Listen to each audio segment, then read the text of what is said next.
اس مہلک بیماری کی روک تھام کے لیے جنگ جاری ہے۔ خیراتی تنظیم میڈیسن سان فرانسس نے کہا ہے کہ اس بیماری کو اس سے پہلے کبھی اتنے بڑے پیمانے پر نہیں دیکھا گیا۔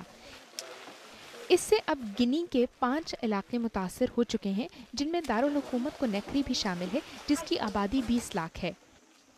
ایبولا کے مریضوں کا علاج کرنے والے ڈاکٹر بھی ہائی رسک پر ہیں، اس لیے انہیں حفاظتی لباس پہننا پڑتا ہے۔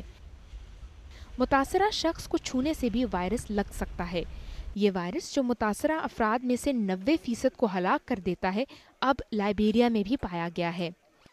گنی کی وزارت صحت بین الاقوامی پارٹنرز کے ساتھ مل کر ان 400 افراد پر نظر رکھے ہوئے ہے، جن کا رابطہ ایبولا کے مشتبہ کیسز سے رہا ہے۔ سب سے بڑی ترجیح یہ ہے کہ ان سے کہیں بیماری نہ پھیل جائے۔ یہ بڑی تشویش کی بات ہے کہ ایبولا اب تک دارالحکومت اور ہمسایہ ملک لائبیریا میں پہنچ چکا ہے، لیکن ملک کے صدر الفا کونڈے عوام سے اپیل کر رہے ہیں کہ افراتفری کا شکار نہ ہو۔ ان کا کہنا ہے کہ انتظامیہ اس کی روک تھام کے لیے جو کچھ کر سکتی ہے کر رہی ہے۔ Tulip Mazumdar, BBC News.